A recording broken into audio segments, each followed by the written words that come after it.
आज तालीम से हम दूर हो गए, एजुकेशन से हम दूर हो गए, शिक्षा से हम दूर हो गए। सेक्टर ब्यूरो की रिपोर्ट के मुताबिक तकरीबन 95% मुसलमान तालीम याफ्ता नहीं है। जरा सोचने वाली बात है कि जिस कौम के पैगंबर पर सबसे पहली वही नाजिल हुई तो हुक्म दिया गया पढ़िए, जिस कौम के हाथ में कलम होना चाहिए था, जिस कौम के हाथ में किताब होनी चाहिए थी, आज मेरी वो कौम कोई मोबाइल में मस्त हो गई, कोई फेसबुक चलाती हुई नजर आती है। इल्ला माशाअल्लाह आज मेरी कौम के नौजवानों को देखो, कभी कभी अफसोस होता है कि जब हम गैरों की जमीन से गुजर करके जाते हैं तो उनके बच्चे कोई कोचिंग में मिलता है, कोई पढ़ता हुआ मिलता है, और आज हम मुस्लिम बस्तियों से गुजरे तो 4-4, 5-5 नौजवानों की टोलियां बनी हुई होती हैं। कोई इंस्टाग्राम चलाता नजर आता है, कोई फेसबुक देखता नजर आता है, कोई व्हाट्सएप चलाता नजर आता है, कोई गेम खेलता हुआ नजर आता है। ये हालात आज हमारी कौम के होते जा रहे हैं। जिस कौम के पास में तालीम होनी चाहिए, जिस कौम के हाथ में कलम होना चाहिए, जिस कौम के हाथ में किताब होनी चाहिए, तुम जानते हो मेरे आका हुजूर सल्लल्लाहु ताला अलैहि वसल्लम के दौर में कितने लोग लिखना और पढ़ना जानते थे मक्के की सरजमीन पर। ये उलमाए किराम तशरीफ फरमा है, ये सब मेरे सर का ताज हैं, मेरी रहनुमाई फरमाएंगे। मक्के की सरजमीन पर जब मेरे नबी ने ऐलान नबूवत फरमाया तो तकरीबन 17 लोग लिखना और पढ़ना जानते थे। मेरे आका मक्के से मदीना हिजरत करके तशरीफ लाए। ऐसा पैगंबर जो जंगे बदर में जो कैदी गिरफ्तार होकर के आए, नबी ने फरमाया तुम में से जो लिखना पढ़ना जानता है मेरे 10-10 जानिसारों को लिखना और पढ़ना सिखा दे, मैं उसे आज़ाद कर दूंगा। अल्लाह अकबर। मेरे आका हुजूर सल्लल्लाहु अलैहि वसल्लम का फरमाने आली शान। मेरे आका ने फरमाया जो मेरे जानिसारों को 10 को लिखना और पढ़ना सिखा दे, मैं उसे आज़ाद कर दूंगा। जब मेरे आका इस दुनिया ज़ाहिरी से तशरीफ ले गए तो तकरीबन 1.25 लाख के पास में तालीम थी, 1.25 लाख थे जिनके पास में कलम था। अल्लाह अकबर। जब मेरे आका हुजूर सल्लल्लाहु अलैहि वसल्लम इस दुनिया ज़ाहिरी से तशरीफ ले गए, हजरत अबू बकर सिद्दीक का दौर आया, उमर फारूक आज़म का दौर आया, उस्मान गनी का दौर आया, मौला अली शेर खुदा का दौर आया। खुलफाए अरबा के दौर तक आप देखिएगा न मर्दों में कोई मर्द ऐसा था जिसके पास तालीम ना हो, और न औरतों में कोई औरत ऐसी थी जिसके पास में तालीम ना हो। अल्लाह अकबर। जरा देखो तो सही, 1200 साल तक मुसलमानों के पास में तालीम रही तो सरदारी का सेहरा उनके सर पे सजा रहा। लेकिन आज हम भाग गए कॉलेजों की तरफ, आज हम भाग गए यूनिवर्सिटीज की तरफ, आज हम चले गए कोचिंग और स्कूलों की तरफ। मैं अभी आपको बताऊंगा आज के दौर में दीनी तालीम भी कितनी जरूरी है और दुनियावी तालीम भी कितनी जरूरी है। लेकिन कभी आपने अपने पैगंबर का फरमान सुना? नबी ने क्या फरमाया है?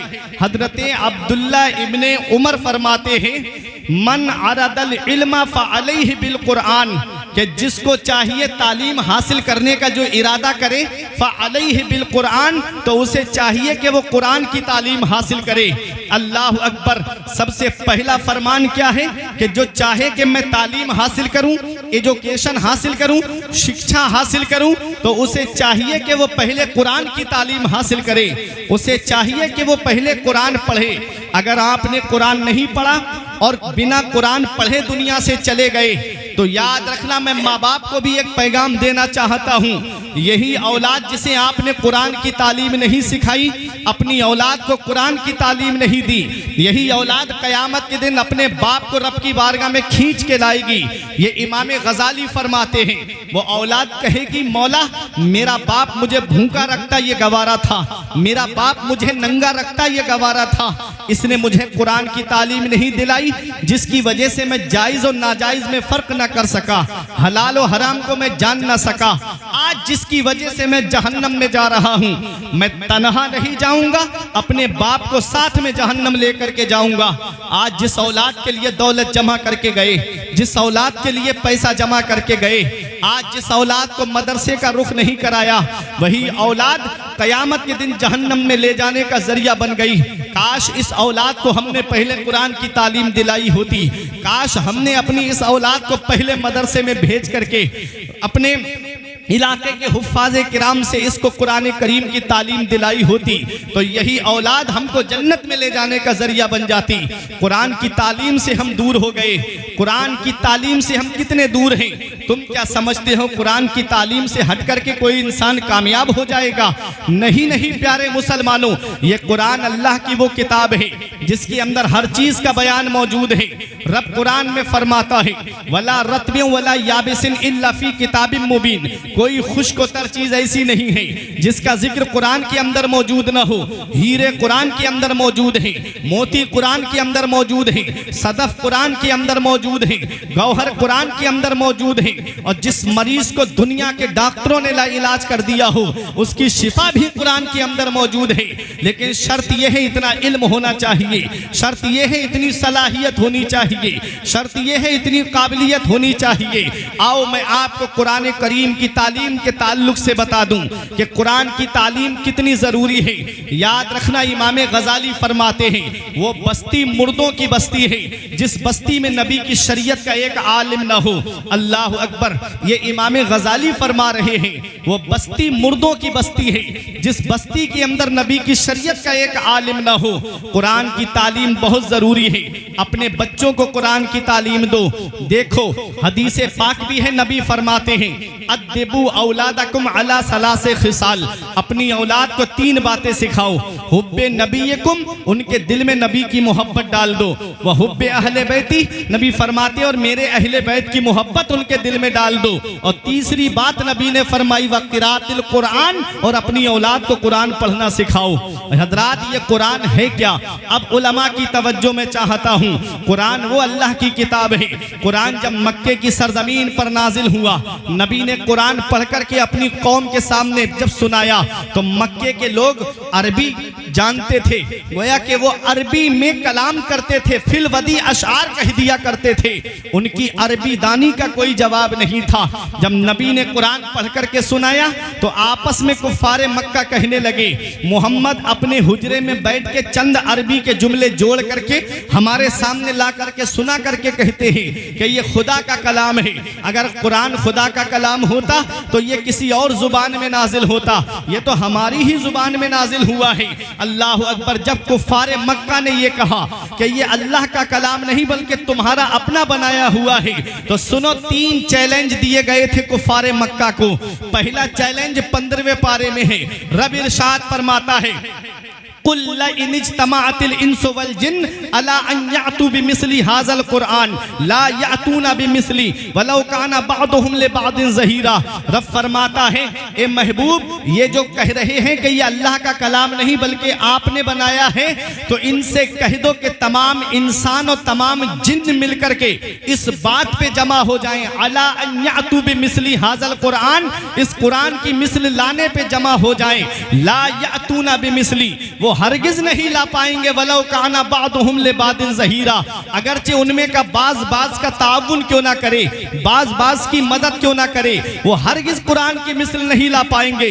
जब नबी ने ये आयत करीमा पढ़ के सुनाई, कुफारे मक्का खामोश हो गए, उनका नातिका बंद हो गया, उनके मुंह से कोई आवाज तक नहीं निकली। तो चैलेंज और हल्का कर दिया गया।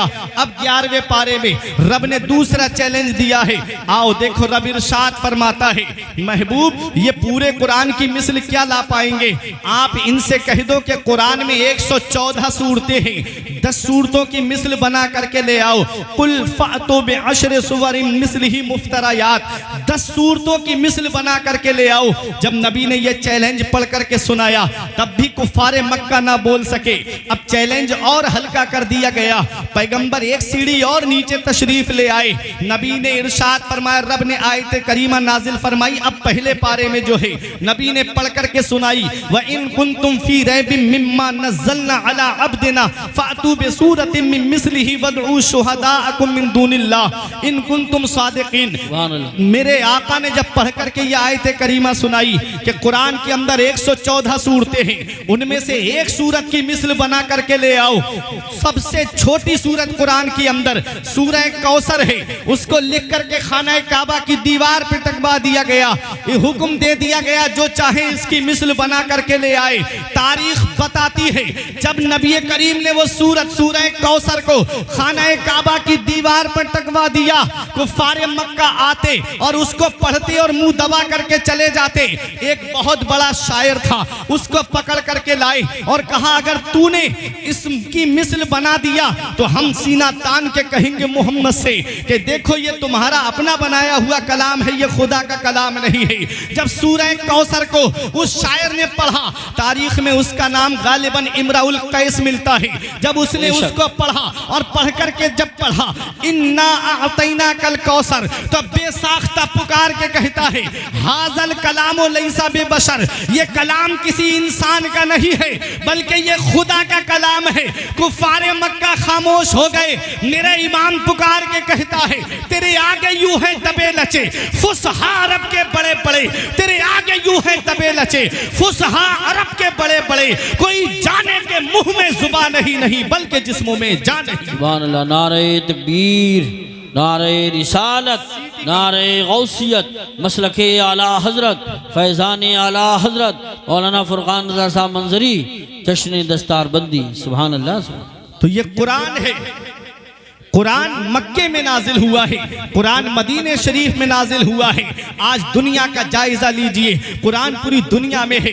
आओ जरा देखो तो सही। और किताबों को जब आप देखेंगे तो किताब जो है वो एक लैंग्वेज में मिलेगी या दो में मिलेगी, लेकिन मेरे कुरान की शान तो देखिए, कुरान के कितने तर्जमे किए गए हैं। कुरान का तर्जमा आपको हर जुबान में मिल जाएगा। इंग्लिश में भी कुरान का तर्जमा आपको मिल जाएगा, उर्दू में भी कुरान का तर्जमा आपको मिल जाएगा, जापानी में भी आपको कुरान का तर्जमा मिल जाएगा, चाइनीज में भी आपको कुरान का तर्जमा मिल जाएगा, मराठी में भी आपको कुरान का तर्जमा मिल जाएगा।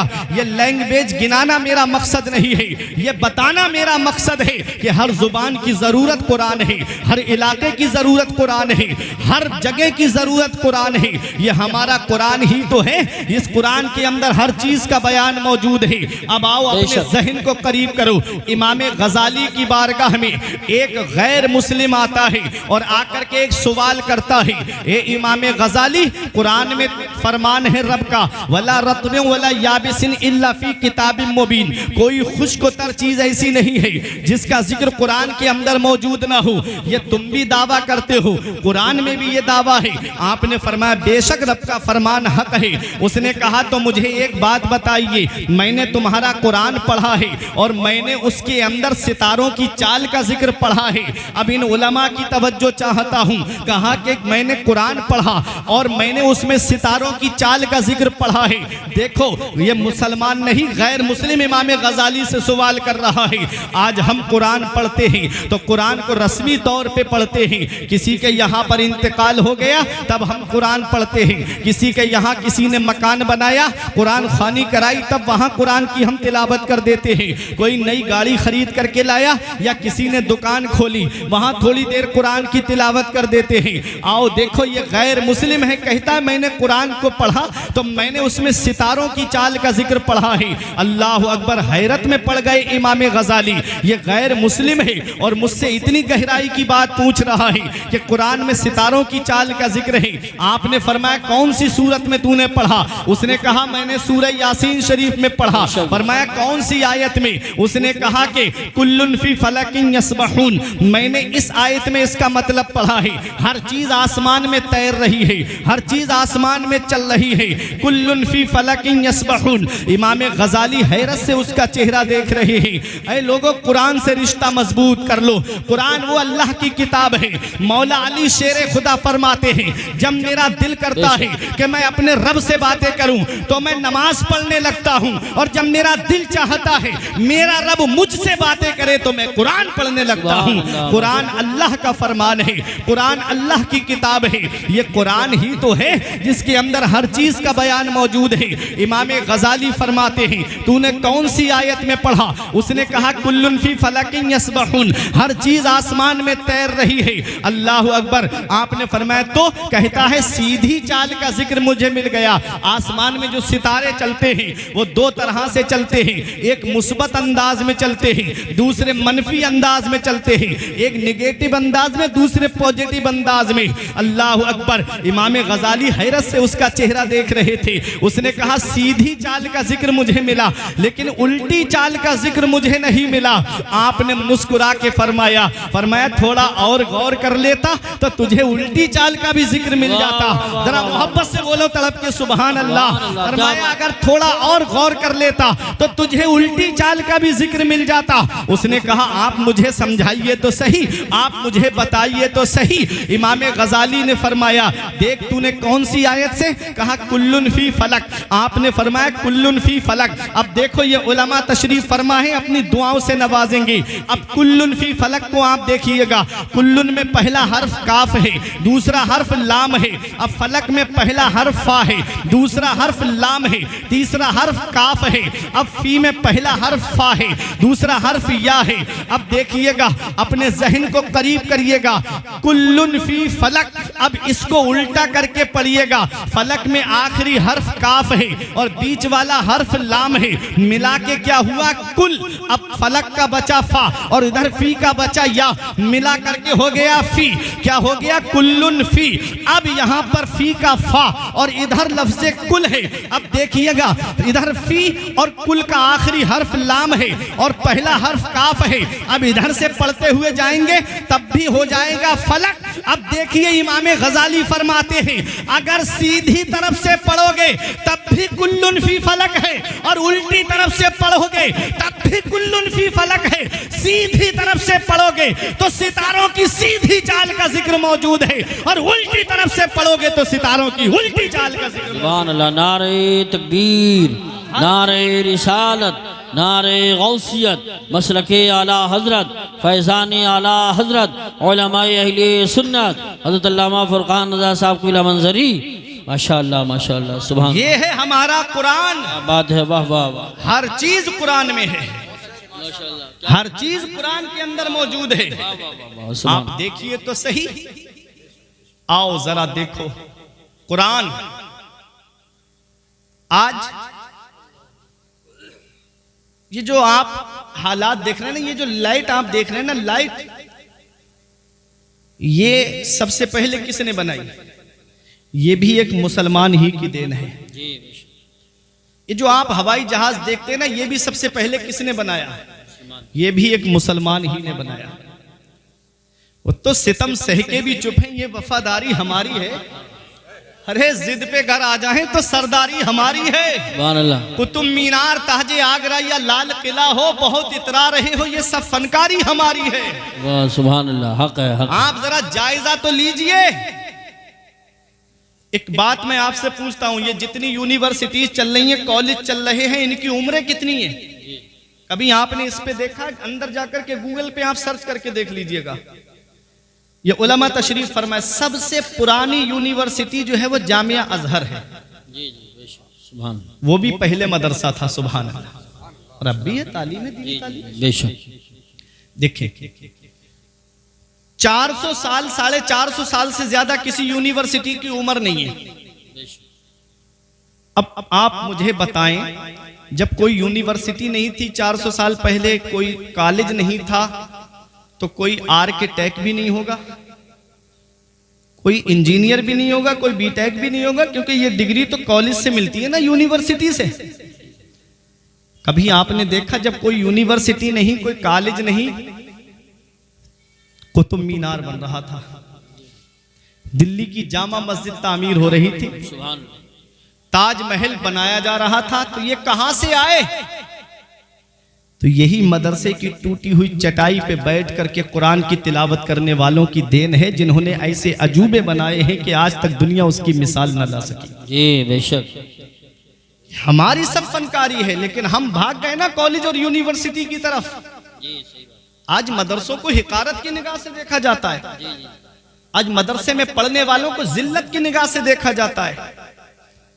ये मदरसे तुम्हारे लिए सुतून की तरह हैं। जिस दिन ये मदरसे बंद हो गए, मुसल्ले पे खड़ा होने के लिए इमाम तक नसीब नहीं होगा। ये मदरसे इतने जरूरी हैं। अफसोस तो तब होता है कि ना गैरों की तो नजरें थी ही मदरसों में, अब तो अपने भी खड़े हो गए। क्या जरूरत थी मदरसे की? अभी आपके मंसूरपुर है ना ये, अभी चौराहे पे कहीं शराब की दुकान खुल जाए, एक कोई ये नहीं कहेगा कि ये गलत हो रहा है। अभी 10 लोग जुआ खेलने लगे, बैठ के कोई देखेंगे लेकिन देख के चले जाएंगे। अभी एक मदरसा और खुल जाए तो 4 खड़े हो जाएंगे। क्या जरूरत थी मदरसे की, क्या जरूरत थी? यहां पर बच्चे मस्जिद में पढ़ तो रहे थे, वही बहुत था। ये हालात आज हमारी कौम के हैं। अगर कोई दीन का काम करने के लिए आगे बढ़े तो बजाय उसका साथ देने के उसकी टांग खींचने की हम कोशिश करते हैं। न संभलोगे तो मिट जाओगे हिंदी मुसलमानों, तुम्हारी दास्ता तक भी न होगी दास्तानों में। ये मदरसा, ये मदरसे हमारे लिए कितना जरूरी है, मैं अभी आपको बताता हूं। अपने जहन को करीब करो, ये कुरान पढ़ने वालों ही की देन है। सबसे पहला हवाई जहाज किसने बनाया? हजरत अब्बास बिन फरनास ने बनाया। कुरान पढ़ा, परिंदे का तसव्वुर लिया कि परिंदा जब फिजा में उड़ता है तो उसको मेंटेन करके जो रखती है वो उसकी पूंछ रखती है। बिना पूंछ का हवाई जहाज बनाया, उड़ा भी 7-8 मिनट तक उड़ा भी, लेकिन लैंडिंग के वक्त में क्रैश हो गया। तो ये देन तो हमारी है ना, नुस्खा तो हमारा है ना।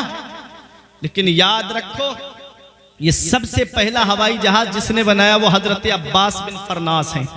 सबसे पहली घड़ी जिसने बनाई हजरत यूसुफ बिन अम्र, मस्जिद कुर्तुबा के अंदर बैठ करके, अल्लाह अकबर, वो अजीम मुहक्किक जिसने घड़ी बनाई तो उसको मस्जिद कुर्तुबा में नहीं लगाया बल्कि दमिश्क की जामा मस्जिद में लगाया। सुभान अल्लाह। वो भी ये कुरान पढ़ने वाले की देन है। ये सबसे पहला कागज किसने बनाया? ये भी कुरान पढ़ने वाले ने बनाया। पहले कागज बनता था रुई से, अब कागज बनता है दरख्त से, अब कागज बनता है लकड़ी से।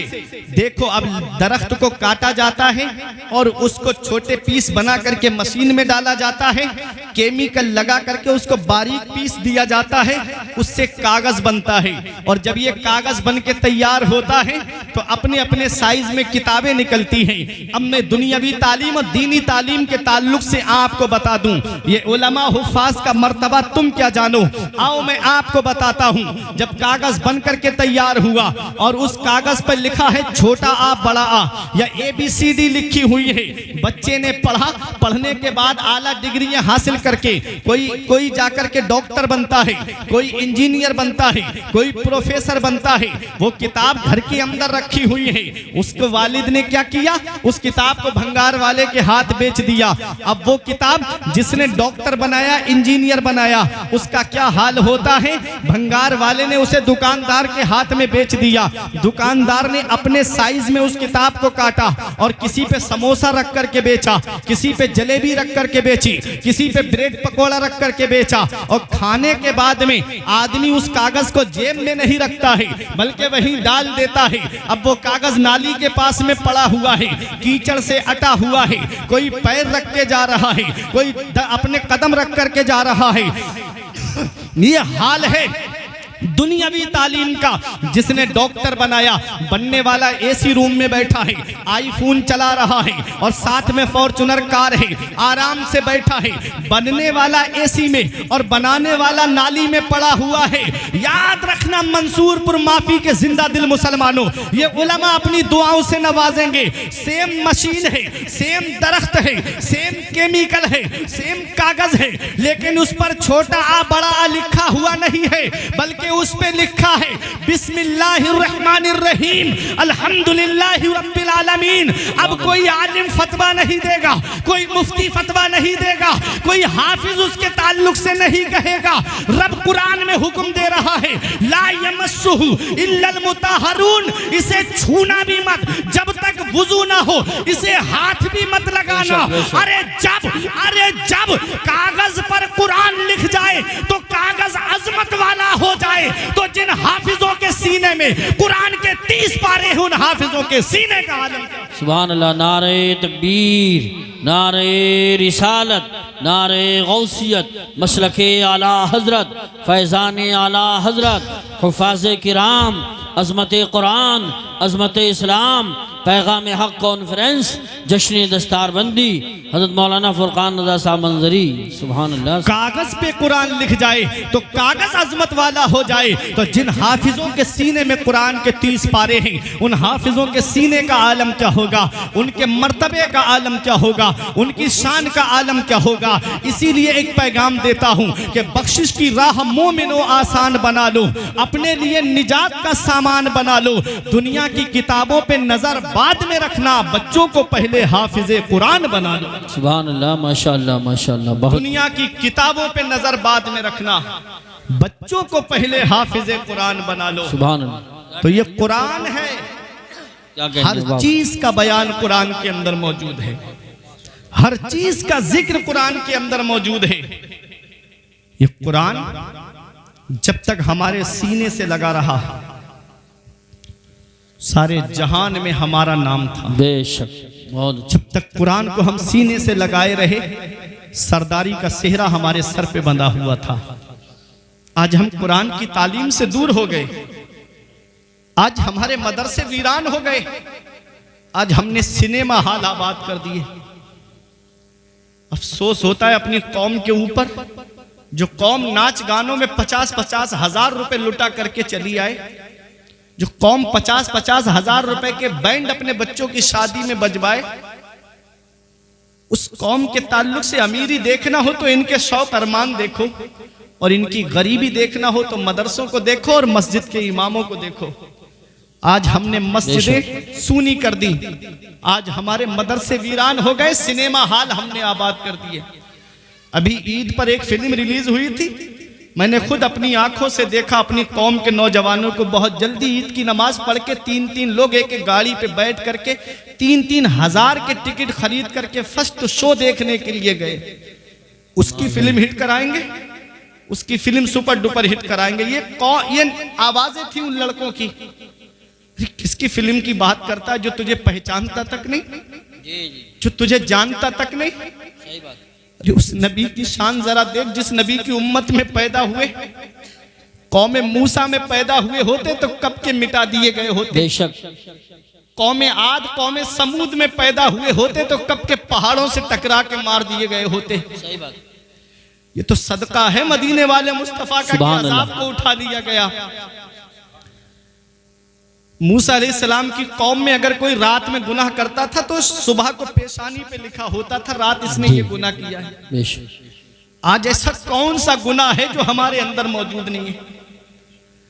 अल्लाह अकबर। लेकिन फिर भी हमारी आंख से एक आंसू नहीं निकलता, फिर भी कभी एक खौफे खुदा से एक आंसू हमारा नहीं टपका।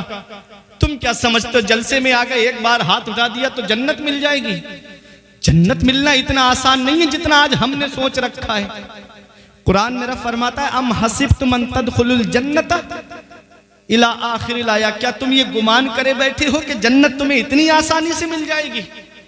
अगर जन्नत मिलना इतना आसान होता तो अपने वक्त के उस्मान गनी को देखिए, जिन्हें दुनिया में जन्नती होने की बशारत मिली। ये मकाम किसी और सहाबी को नहीं मिला जो हजरत उस्मान गनी को मिला कि नबी की 2 शहजादियां आपके निकाह में आई हैं। बेशक। आपको जुन्नूरैन कहा जाता है, 2 नूर वाले। वो हजरत उस्मान गनी गज़बे तबूक के मौके पे दिरहमो दीनार जब आपने नबी की बारगाह में ला करके रखे, उस वक्त जो दिरहम चलते थे तो एक ऊंचा ढेर लग गया था। नबी उन दिरहमों को उछालते जाते और दुआ देते, आज के बाद मेरा उस्मान नेकी ना भी करे तब भी जन्नत उसके ऊपर वाजिब हो गई। नारे तकबीर, नारे रिसालत, नारे गौसियत, मसलके आला हजरत शायर अहले सुन्नत सद्दाम राही बस्तवी, उलमाए अहले सुन्नत, पैगाम हक कॉन्फ्रेंस, नारे तकबीर, नारे रिसालत। देखिए शायर साहिब किबला की आमद हो चुकी है। अब ज्यादा मैं आपका वक्त नहीं लूंगा, ये सिग्नल है क्योंकि प्रोग्राम वक्त पे खत्म करना है। जो भाई सामने खड़े हैं क्या बैठ सकते हैं आप? अंदर आ जाए, अंदर आ कब जाए। तक? आप जलसा सुनने की नियत से घर से आए हो ना, कि हम मंसूरपुर माफी में जा रहे हैं, जलसा सुनेंगे, तो बैठ जाए आप।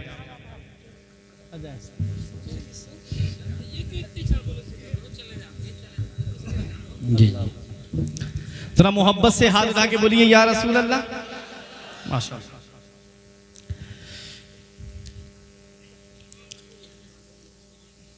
मेरे आका हुजूर सल्लल्लाहु ताला अलैहि वसल्लम को हमसे कितनी मोहब्बत है। अकर रातों में उठ उठ करके हम गुनाहगारों के लिए रोते थे। जब इस दुनिया में तशरीफ लाए तब भी नबी अपनी गुनाहगार उम्मत को नहीं भूले।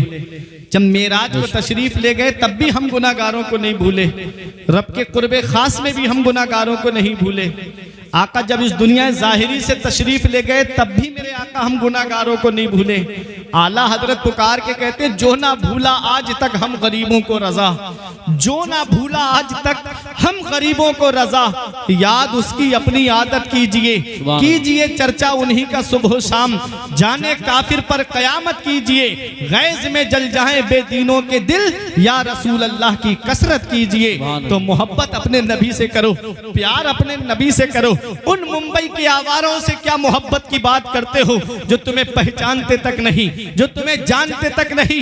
अल्लाह अकबर। मेरे आका हुजूर सल्लल्लाहु अलैहि वसल्लम की उम्मत में हम पैदा हुए हैं। अपने नबी से सच्ची मोहब्बत करो। मेरा इमाम तो यूं कहता है उन्हें जाना उन्हें माना, न रखा गैर से काम, लिल्लाहिल हम्द में दुनिया से मुसलमान। सुभान अल्लाह, माशाअल्लाह माशाअल्लाह। मदीने वाले मुस्तफ़ा हमसे कितनी मोहब्बत करते हैं, हमसे कितना प्यार फरमाते हैं। मेरे प्यारे मुसलमानों, आज हम अफसोस होता है अपनी कौम के ऊपर। 3-3 हजार के टिकट खरीद करके जो कौम फिल्में देखने के लिए जाए, अल्लाह अकबर। आज मदरसे उनके देखो तो मदरसों के अंदर कई कई महीने से असातिज़ाए किराम की तनख्वाहें तक का इंतजाम नहीं हुआ है। ये हालात आज हमारी कौम के हो गए। आज हमने मदरसे अपने सूने कर दिए, मदरसों के अंदर से हमारी तवज्जो हट गई। आज मदरसों के अंदर हमारी तवज्जो नहीं रही है। ये मदरसे तुम क्या समझते हो? ये मदरसे ही तो हमारे लिए हैं जहां से तुमको इस्लाम के रहनुमा मिलते हैं। ये मदरसे ही तो हैं जहां से कौम के रहबर और रहनुमा दुनिया में आते हैं। आओ जरा देखो, इन मदरसों को हिकारत की निगाह से मत देखो। ये मदरसे ही तो हैं। अरे जब इस हिंदुस्तान की आजादी पे आप गौर करेंगे तो तारीख हमें ये बताएगी कि इस हिंदुस्तान में अंग्रेजों के खिलाफ सबसे पहले जिसने जिहाद का फतवा दिया था वो कोई कॉलेज का पढ़ा हुआ नहीं था, वो कोई यूनिवर्सिटी का पढ़ा हुआ नहीं था, बल्कि अल्लामा फजले हक खैराबादी इसी मदरसे ही के तो पढ़े हुए थे।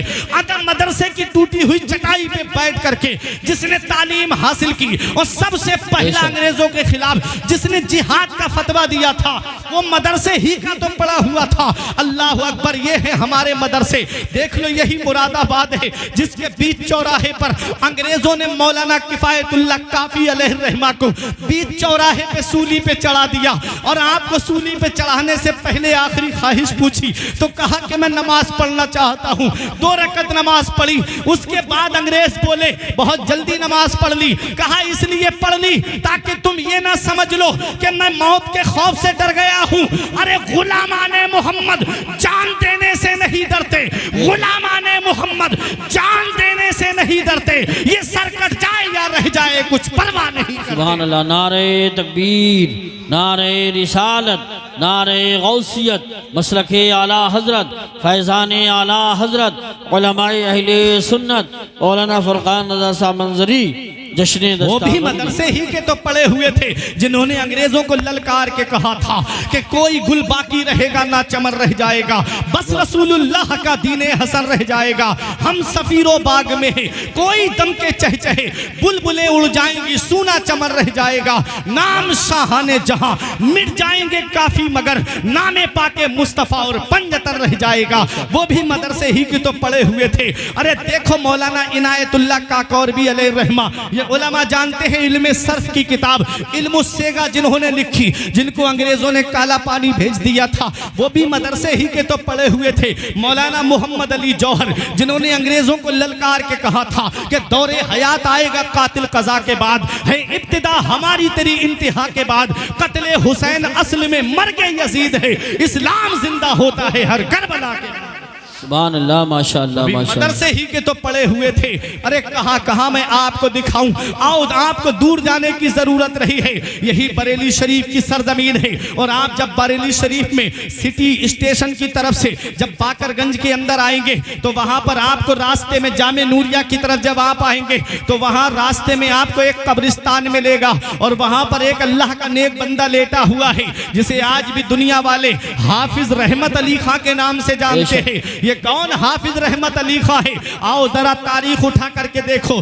जब पीलीभीत के अंदर जामा मस्जिद की बुनियाद रखने का वक्त आया, जब उसका नंबर आया, तब हाफिज रहमत अली खां भी मौजूद थे। लेकिन ये शर्त रखी गई थी कि इसकी बुनियाद वो रखे जिसकी ना तो जमात नमाज ब जमात कभी तर्क हुई हो और जिसकी ना सुन्नत गैर मुअक्कदा कज़ा हुई हो। अल्लाह अकबर। आप देखिए तो सही, सुन्नत गैर मुअक्कदा क्या है? अगर वक्त है तो पढ़ ले और वक्त नहीं है तो ना पढ़े तो कोई आदमी पे गुनाह नहीं पड़ेगा, लेकिन आदत बना लेना गुनाह है। तो आओ मैं आपको बता दूं, हाफिज रहमत अली खां भी खड़े हुए हैं। अपने वक्त के बड़े बड़े आलिमों ने कदम पीछे हटा लिए, लेकिन आगे बढ़ा तो अपने वक्त का नवाब आगे बढ़ा, जिनका नाम हाफिज रहमत अली खां है। हाफिज रहमत अली खां कहते आज मेरा राज खुल गया, आज मेरा राज खुल गया।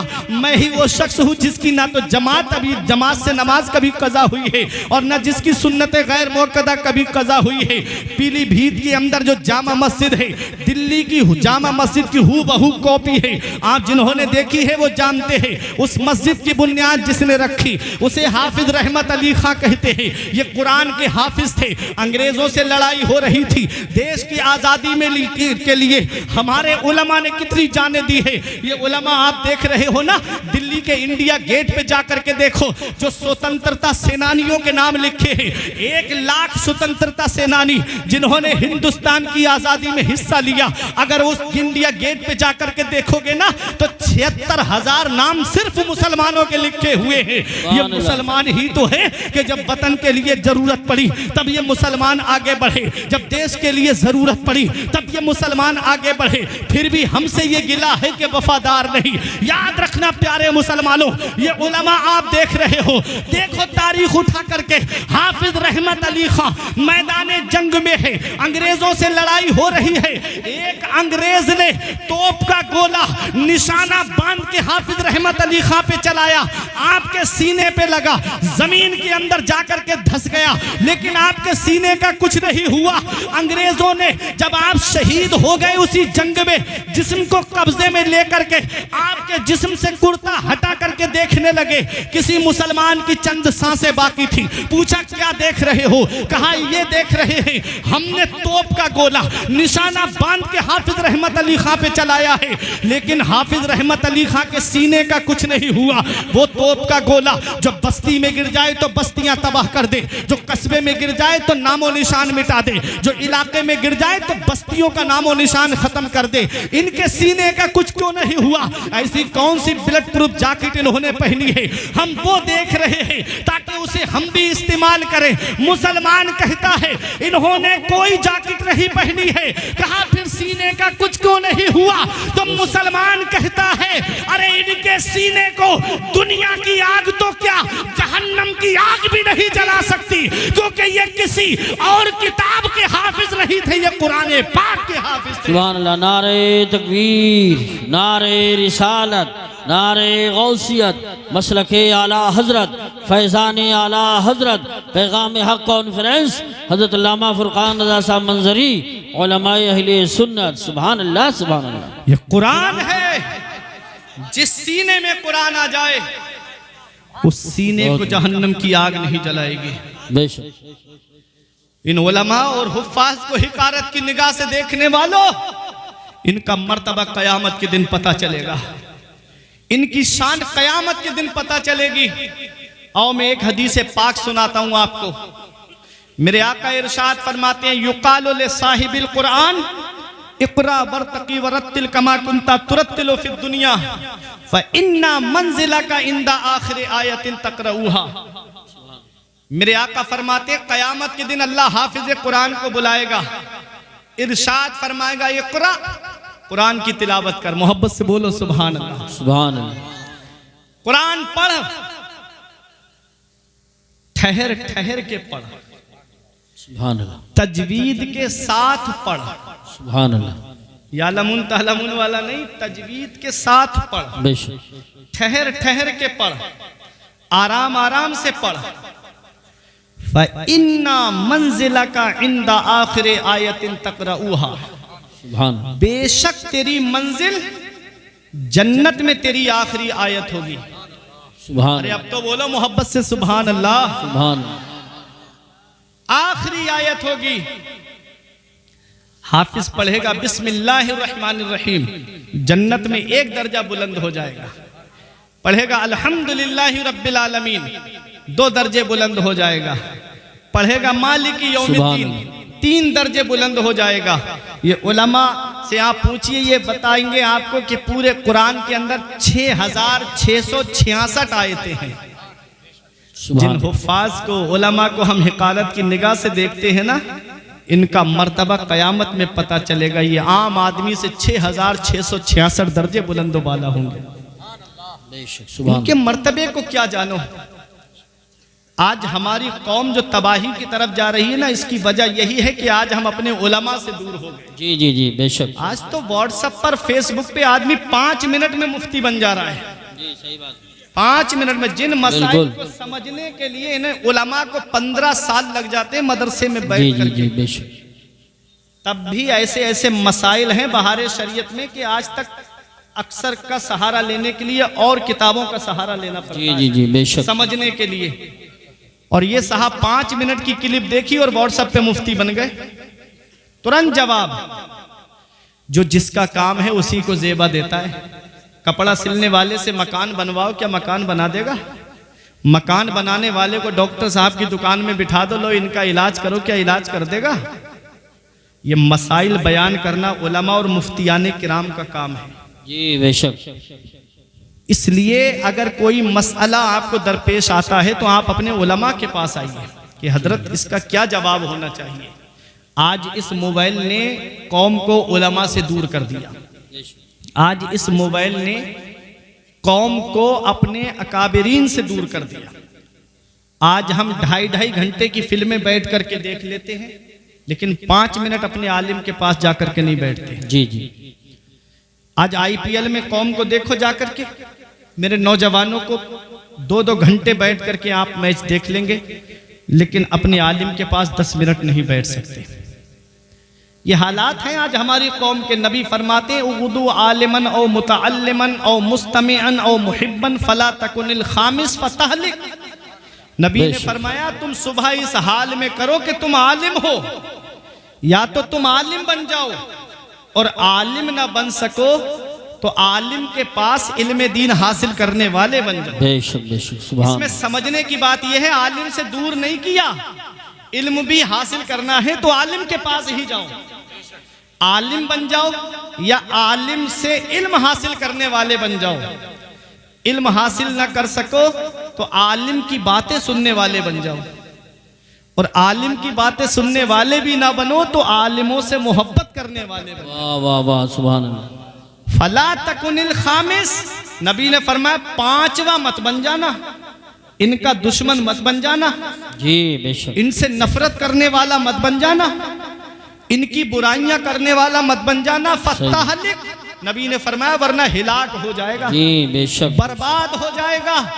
ये कौन फरमा रहा है? ये मदीने वाले मुस्तफ़ा फरमा रहे हैं। आज जो हमारी बर्बादी के लक्षण हैं, कभी हमने अपने नामाए आमाल पे गौर किया? जब भी कहता हूँ या अल्लाह मेरा हाल देख, हुक्म होता है अपना नामाए आमाल देख। याद रखना प्यारे मुसलमानों, आज उलमाए किराम की हम बुराइयां करते नजर आते हैं, आज हुफ्फाज़े किराम की हम बुराइयां करते हुए नजर आते हैं, आज हम अपने उलमा की तौहीन करते हुए नजर आते हैं। अगर तौहीन की तो हिलाक हो जाओगे, उलमा की बुराई की तो हिलाक हो जाओगे, उलमा से नफरत की तो हिलाक हो जाओगे। और अपने दिलों से ये हसद निकाल दो। उलमाए किराम का मर्तबा नबी ने बुलंद किया है, इनकी शान नबी ने बुलंद की है, इनके मर्तबे को कोई घटा नहीं सकता है। अपने दिलों से हसद की बीमारी निकाल दो। शेख सादी फरमाते हैं हसद का इलाज सिवाय मौत के कुछ नहीं है, और जिसके दिल में राई के दाने के बराबर भी हसद होगा वो जन्नत में नहीं जाएगा। तुमने देखा है कितने फिरके होंगे? नबी ने क्या फरमाया है? नबी ने फरमाया है कि बनी इसराइल 72 72 फिरकों में बटी थी, मेरी उम्मत 73 फिरकों में बटेगी और 73 में फरमाया नबी ने 72 जहन्नम में जाएंगे और एक फिरका जन्नत में जाएगा। कभी तुमने उसके पस मंजर पे गौर किया है? उलमाए किराम भी इसमें एक तहकीक ये भी करते हैं कि वो 72 कौन होंगे, उनके जहन्नम में जाने की सबब आपको देखना है और उसकी पहचान आपको करना है। तो बहुत अच्छी पहचान बताई हमारे उलमा ने कि वो 72 जो होंगे हसद की बिना पे जहन्नम में जाएंगे।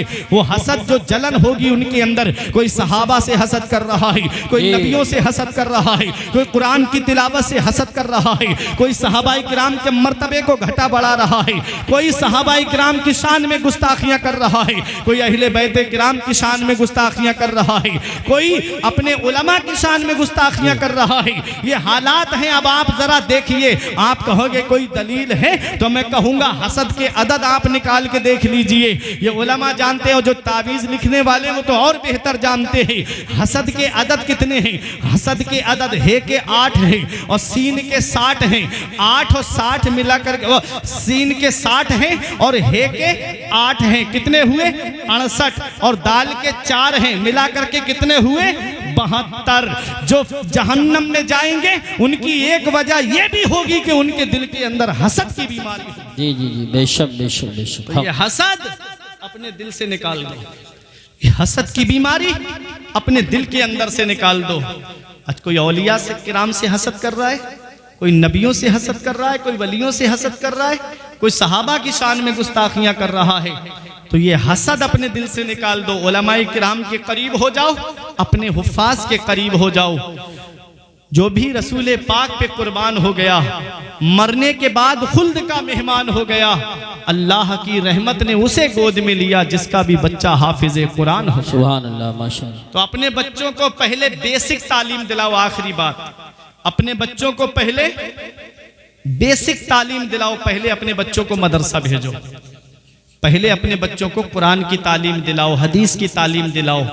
वरना आप इन उलमा से पूछिए, कॉलेज और यूनिवर्सिटियों के अंदर ईमान के लुटेरे बैठे हुए हैं, ईमान को लूटने वाले। जब हमारे बच्चों के पास कुरान और हदीस की तालीम होगी, वो अपने ईमान को बचा लेगा। जी बेशक। मैं ये नहीं कहता डॉक्टर ना बनाओ, इंजीनियर ना बनाओ, या प्रोफेसर या मास्टर ना बनाओ। पहले अपने बच्चों को कुरान की तालीम दो, बेशक। पहले अपने बच्चों को दीनी तालीम दो। और मैं तो इन तलबा से भी कहूंगा कि आप फारिग होने के बाद ये मत समझना कि हमको मुसल्ला इमामत संभालना है। जी जी जी। ये मत सोचना कि हमको किसी मदरसे में बैठ करके जो है तालीम देनी है। जी। उलमाए किराम जो तालीम दे रहे हैं उन्हीं की आप कदर कीजिएगा। जी। जो इमाम इमामत पे हैं, अहकाम शरा के पाबंद हैं, आप उन इम्मा का ख्याल रखिएगा। एक पैगाम देता हूं अपने तलबा को, एक भाई होने के नाते, तुम्हारे लिए तालीम हासिल करने के बाद यूनिवर्सिटी के रास्ते खुले हुए हैं। जी जी। कॉलेज के रास्ते खुले हुए हैं। डॉक्टरेट की तरफ आओ, इंजीनियरिंग की तरफ आओ, आईएएस की तैयारियां करो, आईपीएस की तैयारियां करो। जी। आज समाज भी चाहता है कि उसे एक साफ सुथरा वकील मिल जाए। आज समाज भी चाहता है कि उसे वो डॉक्टर मिल जाए जो किसी की किडनियां ना बेचे, बल्कि गरीबों को गरीब समझ करके उसकी मदद करता हुआ नजर आए। जी जी जी बेशक। आज समाज भी चाहता है उसे वो इंजीनियर मिल जाए कि जो ईमानदारी के साथ, जो जायज सही है पुल पास करना, उसी पुल को पास करे, कहीं मौलवी जैसे पुल पास करता हुआ नजर ना आए। आज कौम चाहती है कि उसे साफ सुथरा वकील मिल जाए। और इनसे अच्छा जो कुरान पढ़ करके आया हो, जो हदीस पढ़ करके आया हो, इनसे अच्छा कौन समझने वाला होगा। और मैं एक गुजारिश करूंगा, इन तलबा से अच्छा दिमाग किसके पास होगा, इन उलमा से अच्छा ज़हन किसके पास होगा, जो कुरान करीम को अपने सीने में महफूज कर ले। दुनिया के अंदर कोई किताब ऐसी नहीं है जिसे जुबानी याद किया जा सके। सिर्फ एक कुरान अल्लाह की ऐसी किताब है जिसे आप जुबानी याद कर सकते हैं, जो कुरान को हिफ्ज कर ले। अरे जो मंतिक और फलसफा को समझ ले, अरे जो फिका और उसूल फिका को जान ले, जो हदीस और उसूल हदीस को जान ले, इनसे अच्छा जहन किसके पास होगा, इनसे अच्छी सोच किसके पास में होगी। आओ रास्ते खुले हुए हैं, इंजीनियरिंग की तरफ आओ, डॉक्टरेट की तरफ आओ, आईएएस की तैयारियां करो, आईपीएस की तैयारियां करो। तुमने देखा नहीं है, आओ मैं आपको बताता हूं। आप कहोगे इनसे अच्छा जहन, तो मैं आपको बता दूं 17 लाख हदीसें याद करने वाले हमारी जमात में मौजूद है। 2 लाख मौजू हदीस याद करने वाले हमारी जमात में है, ताकि आगे से कोई मौजू हदीस बयान करे तो उसका मुंह रोका जा सके, उसको मुंह तोड़ जवाब दिया जा सके। अरे इनसे अच्छा जहन किसके पास में होगा? जरा देख लो उठा करके अपनी तारीख को। इमाम आजम के पास में एक बूढ़ी औरत आई, बेवा, अपने 7 या 8 साल के बच्चे को लेकर के। अब ये उलमा अपनी दुआओं से नवाजेंगे। आपके पास आके बोली, हुजूर अपने मदरसे में मेरे बच्चे का दाखिला ले लो। वो बच्चा बड़ा खूबसूरत, हसीन और जमील था। आप जानते हो, मैं आपको बताना भी अभी इस तरह मैं आपको समझाना चाहता हूं कि देखो कुछ बच्चे ऐसे होते हैं बचपन में हसीन और जमील, जो कभी कभी फितने का सबब बन जाते हैं, जो कभी कभी आजमाइश का सबब बन जाते हैं। मेरे इमाम ने जहन से काम लिया। आपने सोचा कहीं ये बच्चा फितने और का सबब ना बन जाए, इसलिए आपने उस माई से कहा, माई मेरे मदरसे में उसका दाखिला लिया जाता है, मेरे मदरसे में उसको पढ़ाया जाता है जो कुरान हिफ्ज करके आता है। हिकमत ये थी मेरे इमाम के इस फरमान में कि जब ये हिफ्ज करने जाएगा 2.5 या 3 साल लग जाएंगे, दाढ़ी भी निकल आएगी, बड़ा भी हो जाएगा, कोई मसला नहीं बनेगा। उलमा की तवज्जो चाहता हूँ, जब मेरे इमाम ने इतना कहा, माई मेरे मदरसे में उनका दाखिला लिया जाता है जो कुरान हिफ्ज करके आते हैं, माँ का दिल टूट गया, माँ की आंखों में आंसू आ गए। बच्चे ने माँ को रोते हुए देखा, माँ का हाथ पकड़ के कहा, अम्मी वापस चलो। माँ ने कहा, बेटा किस लिए? कहा, माँ अब हाफिज कुरान बन के आएंगे इमाम की बारगाह में, अब कुरान हिफ्ज करके आएंगे इमाम की बारगाह में। 1 हफ्ते के बाद में माई फिर ले गई अपने बच्चे को। इमाम आजम ने फरमाया, माई तूने मेरा फरमान नहीं सुना, मैंने कहा था ना कि कुरान हिफ्ज करके ही मेरे मदरसे में बच्चे का दाखिला लिया जाता है। कुरान हिफ्ज करा के लाई हो? इमाम आजम से उस माई ने कहा, हुजूर हाफिज बना करके लाई हूँ, हाफिज बना करके लाई हूँ। 7 दिन में, 1 हफ्ते में जो कुरान को हिफ्ज कर ले, उसी को दुनिया इमाम मोहम्मद के नाम से जानती है, जिसने इल्मे हदीस पर मुअत्ता इमाम मोहम्मद किताब। सुभान अल्लाह। नारे तकबीर, नारे रिसालत, नारे गौसियत, मसलके आला हजरत, उलमाए अहले सुन्नत, पैगाम हक कॉन्फ्रेंस, मौलाना फुरकान रज़ा साहब मंजरी। सुभान अल्लाह। ये हमारी जमात में है जो 1 हफ्ते में कुरान हिफ्ज कर ले, वो हमारी जमात में है।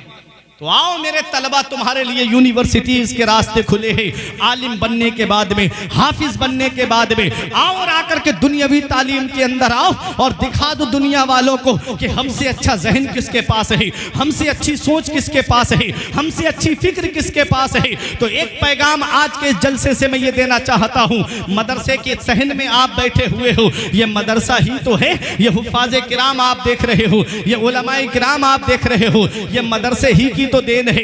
आप देख रहे हो ना, ये मदरसे ही की तो देन है। मदरसे की टूटी हुई चटाइयों पे बैठ करके जो आज दीन का काम अंजाम दे रहे हैं, इसलिए गुजारिश करूंगा अपने उलमा से करीब हो जाओ, अपने बस्ती के अइम्मा से करीब हो जाओ। ये उलमा से करीब हो जाओगे, इनकी ज़रूरतों का आप ख्याल रखिएगा। मदारिस के अंदर आकर के देखिएगा किस चीज़ की हमको ज़रूरत है। ये दुनिया चंद दिन की है, हम यहाँ हमेशा रहने के लिए नहीं आए हैं। ये अचानक आने वाली मौतों से इबरत हासिल नहीं करते, ये अचानक आने वाली मौतों से नसीहत हासिल नहीं करते। अभी चंद दिन गुजरे कोरोना काल को गए हुए, तुमने नहीं देखा? मैंने अपनी आंखों से एक एक घर में 3-3 जनाजे रखे हुए देखे थे। बरेली शरीफ में एक मोहल्ला ऐसा जिसमें एक दिन में 18 जनाजे उठे। कब्र खोदने वाला कब्रिस्तान छोड़ करके चला गया। ये अचानक आने वाली मौतों से नसीहत हासिल करो, मौत की तैयारी करो, पता नहीं मौत कब और कहां और किस जगह आ जाए। इसलिए इस दुनिया से जब जाना हो तो इस हाल में दुनिया से से जाना, कि नमाजें पढ़ के दुनिया से जाना, रोजे रख करके दुनिया से जाना, नेक अमल करके दुनिया से जाना, जुए और शराब से दूर होकर के दुनिया से जाना। कहीं ऐसा ना हो कि इधर जनाजा उठे, उधर लोग मोहल्ले के ये कह दें अच्छा हुआ लोगों को सताने वाला चला गया, अच्छा हुआ लोगों पे जुल्म करने वाला चला गया। कहीं ऐसा ना हो कि इधर जनाजा उठे, उधर मोहल्ले के लोग कहे वो देखो जुआरी का जनाजा जा रहा है, वो देखो शराबी का जनाजा जा रहा है, वो देखो उलमा को सताने वाले का जनाजा जा रहा है, वो देखो हुफ्फाज की तौहीन करने वाले का जनाजा जा रहा है। इस हाल में दुनिया से मत जाना, बल्कि ऐसे काम करके दुनिया से जाना कि जब इधर जनाजा उठे और लोगों की आंखों में आंसू हो और इमाम साहब पुकार के कह दें लहिद में इश्के रुखे शह का दाग लेके चले, लहिद में इश्के रुखे शह का दाग लेके चले, अंधेरी रात सुनी थी चराग लेके चले। सुभान अल्लाह, माशाअल्लाह माशाअल्लाह। अच्छे काम करके दुनिया से जाओ, नेक अमल करके दुनिया से जाओ। भरोसा नहीं है, हमारे बुजुर्गों ने कहा सबसे बड़ा अक्लमंद वो है जो अपनी नेकी खुद करके जाए, और सबसे बड़ा बेवकूफ इंसान वो है जो अपनी नेकी दूसरों पे डाल के जाए। जी तुम क्या समझते हो जिस औलाद को आज मोबाइल चलाने से फुर्सत नहीं मिलती, व्हाट्सएप देखने से फुर्सत नहीं मिलती, इंस्टाग्राम पे अपनी तस्वीरें अपलोड करने से फुर्सत नहीं मिलती, वो क्या तुम्हारी कब्र पे जाकर के कुरान पढ़ेंगे?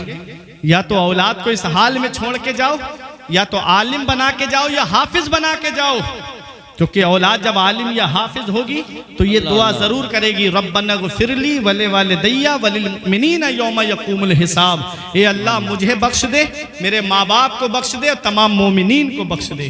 तो अपनी औलाद को दीनी तालीम सिखा के जाओ, कहीं ऐसा ना हो कि उधर जनाजा रखा हो और इधर औलाद बंटवारे के लिए लड़ती हुई नजर। ऐसे हालात भी हमने देखे हैं।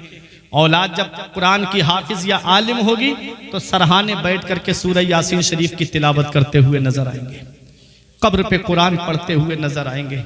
ये दुनिया चंद दिन की है। शेख सादी फरमाते जहां ए बिरादर नुमानत बकस दिल अंदर जहां आफरी बंदोबस्त मकुन तकिया बर मुल्क दुनिया पुष्ट के 20 यार कस तू परवरदो कुष्ट चुआहंग रफ्तन कुनत जाने पाक चे बर तख्त मुर्दन चे बर रुए खाक। शेख सादी फरमाते ए भाई ये दुनिया किसी के साथ नहीं रही, दुनिया के बनाने वाले अल्लाह से दिल लगा। दुनिया की मोहब्बत में है बदनामियां बहुत, अल्लाह की मोहब्बत में कोई बदनाम नहीं होता। फरमाते हैं दुनिया की दौलत पे भरोसा मत कर, दुनिया के मुल्क पे भरोसा मत कर कि अल्लाह ने बहुत तेरे जैसों को पाला और मार डाला। बड़े बड़े दौलत वाले आए, बड़े बड़े पैसे वाले आए और आज उनका नामो निशान मिट गया। शेख सादी फरमाते हैं जब पाक जान जाने का इरादा करती है तो जमीन पे मरना और तख्त पे मरना दोनों बराबर है। दुनिया के चक्कर में मत फंसना, अल्लाह को राजी करो, उसके रसूल को राजी करो। बरेली शरीफ से रेहाने मिल्लत की आवाज आई थी, जमाना खफा है तो क्या गम है इसका, जमाना खफा है to क्या गम है इसका, जमाने को ठोकर लगाए चला जा, जमाना ही एक दिन तेरे साथ होगा, तू आका को अपने मनाए चला जा। वाह, हमें अपने नबी को राजी करना है, हमें अपने रसूल को राजी करना है। इन मदारिस पे तवज्जो दो, इन उलमाए किराम का अदब व एहतराम करो। यही एक पैगाम था, कुछ ज़रूरी बातें थी जो आपके सामने मैंने मुख्तसर से वक्त में पेश कर दी।